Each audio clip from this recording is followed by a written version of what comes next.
présenter le cas d'un patient de 26 ans qui est serveur et qui pratique le foot caractère de loisir. Il a présenté mi-juillet 2009 des scapulalgies droite aiguës, sans aucun facteur traumatique retrouvé à l'interrogatoire et sans autres symptômes associés. Il a été adressé pour bilan d'imagerie en août. Donc cliniquement, le patient présentait un aspect de décollement de l'omoplate droit que l'on voit sur ces photographies. L'IRM réalisé montre ici en séquence T2 en coupe axiale et sagittale un œdème du muscle dentelé antérieur.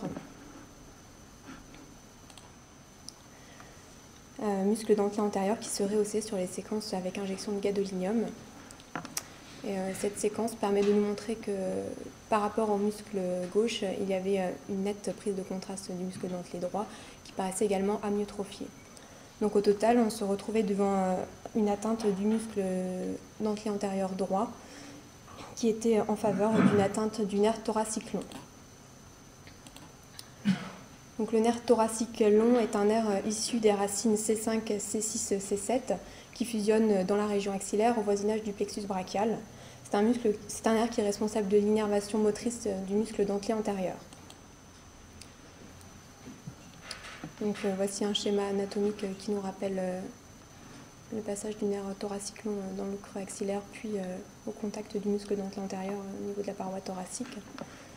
Sa naissance au niveau des racines, à partir des racines C5, C6, C7. Le muscle dentelé antérieur, également appelé grand dentelé, est un muscle qui est constitué de 9 à 10 digitations, étendu des 9e à 10e côtes jusqu'au bord médial de la scapula. C'est un muscle qui est responsable d'une part de l'inspiration et d'autre part qui participe au mouvement d'élévation et d'abduction du bras. Donc voici le muscle dentelé antérieur, donc étendu des 10 premières côtes jusqu'au bord médial de la scapula. Les étiologies de l'atteinte du nerf thoracique long, donc l'atteinte est le plus souvent unilatérale, par lésion directe, indirecte ou par compression. Les atteintes bilatérales sont plus rares et sont essentiellement trouvées dans le cadre des myopathies. Donc, je vous rappelle ici les différentes étiologies. Donc, les lésions directes sont représentées par les atteintes iatrogènes, les traumatismes directs, les neuropathies toxiques, métaboliques ou virales.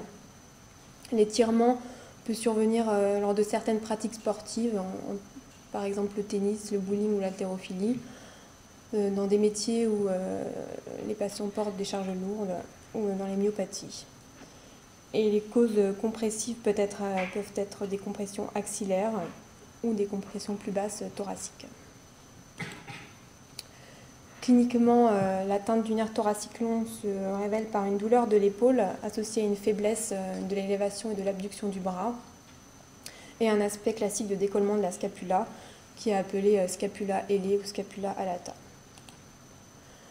Le MG permet de confirmer l'atteinte du nerf thoracique long, précise si l'atteinte est complète ou non et s'il y a une régénération nerveuse éventuelle.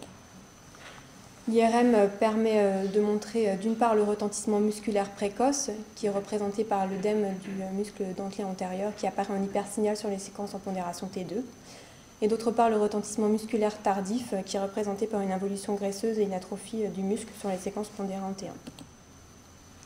Donc ici un autre exemple d'un patient du service qui présentait une atteinte du muscle dentelé antérieur droit, essentiellement dans la partie inférieure avec un net œdème. Le traitement est dans un premier temps conservateur avec repos et rééducation. La récupération complète survient dans 50% des cas. En l'absence de récupération, le muscle trapèze peut suppléer le muscle dentelé antérieur déficitaire. Et en cas d'échec du traitement conservateur, des traitements chirurgicaux peuvent être proposés avec différents types de traitements, neurolyse, transfert du muscle grand pectoral ou arthrodèse capulothoracique.